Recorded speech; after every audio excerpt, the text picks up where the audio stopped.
Hello? This is Touhou Doom, a Doom mod of my own creation. So, as you could probably surmise from the rather simple name, it is a crossover mod for Doom. Well, that crosses over with Touhou.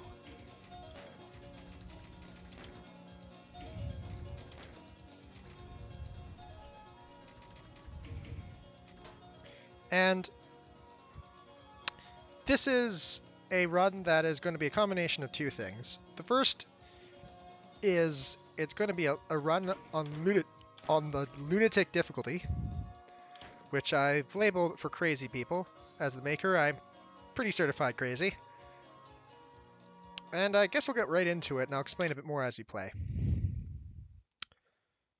The reason I'm doing this run, so before we start, I'm going to just alert you that there are spoilers here. If you have any interest in Touhou Doom, you should truly play it yourself without this run, because this run, as you could probably surmise, is both a developer commentary run and a kind of proof that Lunatic mode is actually not impossible. I know it's hard to believe, but I actually did playtest Lunatic mode.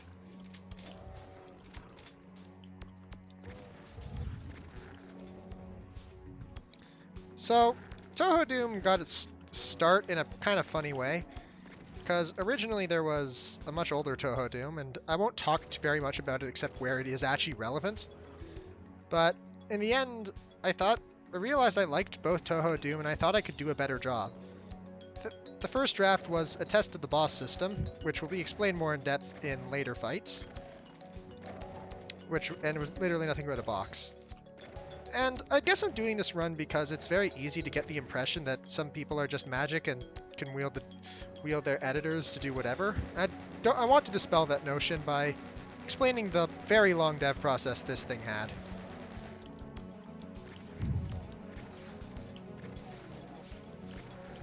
This map, despite being the very first thing you'll encounter, was actually one of the last maps completed for Touhou Doom. Not the last, but it is in the second half. So yeah, you open these doors by pressing the switches. And really, I'm not going to give much commentary about how to play this map, because this playthrough is going to be from the perspective of somebody who knows Doom well enough to understand the basics. And this is a pretty normal Doom map, so I presume there's not going to be much confusion about how this map plays. The primary reason from a gameplay perspective to include it is mostly because with its inclusion, it's easy to see the contrast between the Doom monsters and the enemies that are more on the Touhou side. I'll explain the plot where it's relevant, but for the most part I won't care too much about it, because this is mostly about the development process, and the writing process is fun, but there's few points, especially in the first episode, where it will be relevant. There's a funny side note. This is actually technically a re-recording, so, because, I don't know, I thought I could commentate the first one better just to get a better sense for what this run is and what it's trying to accomplish. And yeah, primarily, this run does assume you have some knowledge of base Touhou Doom. Wow, I took 3 shots to kill that M. I'm very good at this game. And, because otherwise this map is wholly on remote. So, and the main perspective Touhou Doom was designed with somebody who knew knew Doom but not Touhou, because I figure if you're a ZDoom user, it is more likely than the reverse.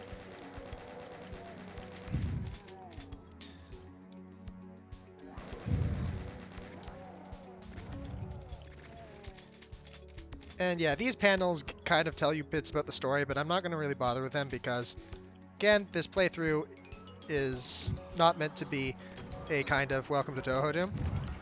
I'll give tactical advice where necessary, but primarily, most of what I'll be doing is commentary about the development process. And originally this map was a lot more bare bones and a lot more of an excuse plot of a map.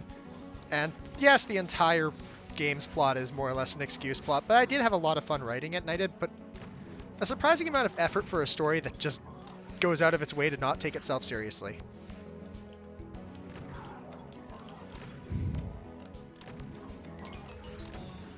So, with that in mind, the plot is basically that the UAC lost contact with this base a while ago, and surprise, it lost contact because it was invaded by demons.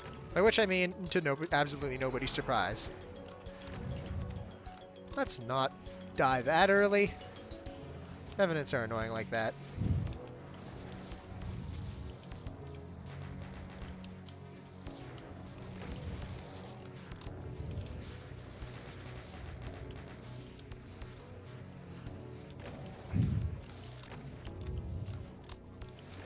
And otherwise, yeah, this map is somewhat standard Doom map. And yeah, originally it was even more of an excuse map. Like, it was so bare bones it wasn't even funny.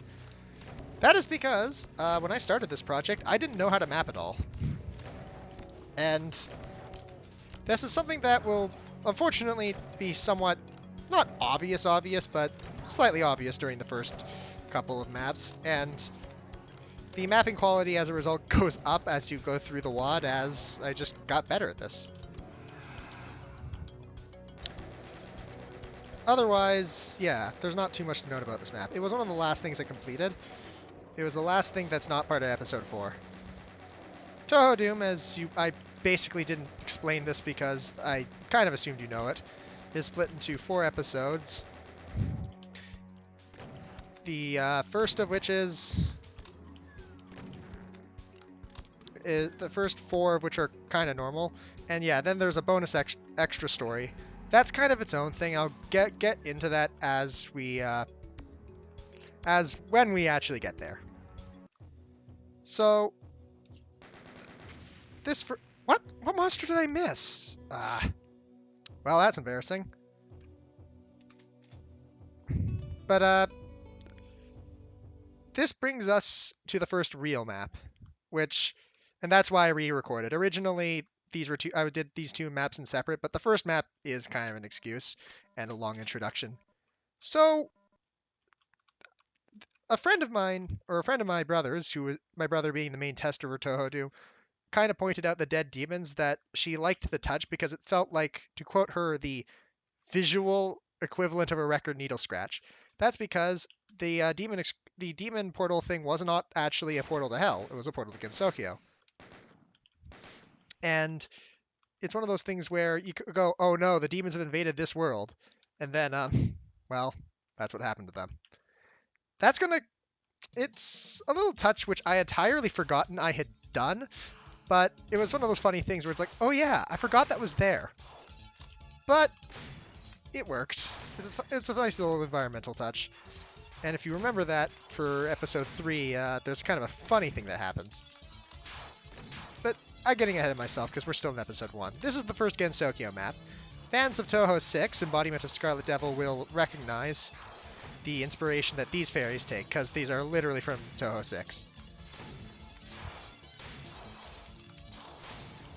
Other than that, there isn't too much to note about this map. It's one of the first... And yeah, this is where it becomes more obvious I was new to this. This map's kind of ugly. It's serviceable, functionally, like, the gameplay is all there. I actually don't mind how this plays. So this is Rumia, the first mid-boss, and actually the first mid-boss I designed, though not the first boss. Rumia is not the first boss, and I'll get to why that's the case. Not that it terribly matters. More of the same fairies. Yeah, this stage is very, very generic. So I probably should have mentioned this, that the main difference between the difficulty settings is the bullet patterns enemies uses. These fairies in particular have like, on easy and normal, shoot only a single layer of bullets instead of these double-walled where you can see there's the 2 separate waves. On easy and normal, they only fire 1 wave, and now I'm going to fight the first boss, Rumia. So, Rumia isn't actually the first boss I designed. That honor goes to the boss after her, Cherno. But Rumia has a much different purpose, though. Rumia is the introduction to the spell card system. Or, really, if I want to put it in gameplay design, she's kind of the introduction to how bosses generally function in this.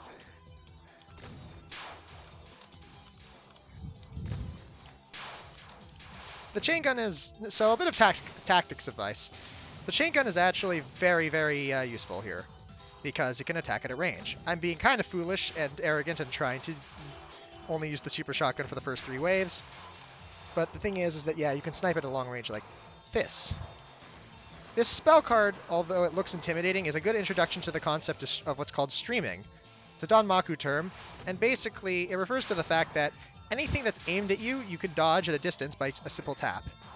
If Rumia behaves, you can kind of see that if it's aimed at you, it can be misdirected. It's a nice... Ow! Forgot about the macro attack. It's a very important thing to remember, because if it can be aimed at the player, it can be misdirected away from the player. And now, yeah, and you see the real power of the chain gun. This, I actually like. I'm going to just let this play out, because I also implemented the timeout system alongside the visible life bar up on the top of the screen. And this pattern I really like, because it's the first kind of actually complex pattern. It's like, wow. It's not something you expect to see in standard Doom, and I'm quite happy with it. Though, overall, Rumia is a very straightforward boss. She kind of introduces the multi-phase boss concept, and I'm quite happy with that. With that in mind, I will call it here for this video because, well, it's a good place to cut it off. And yeah, funnily enough, this was actually recorded after every other recording in episode 1, so there might be a slight seam. But otherwise, yeah.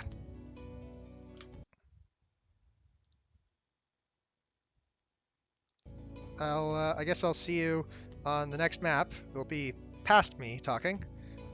And then once you get through episode 1, we'll get to episode 2. Again, if you don't know much about Touhou Doom, I'd urge you to check it out separately, because this playthrough is more a developer process than about the Let's Play experience. Obviously, as I am the maker of Touhou Doom, this is not blind.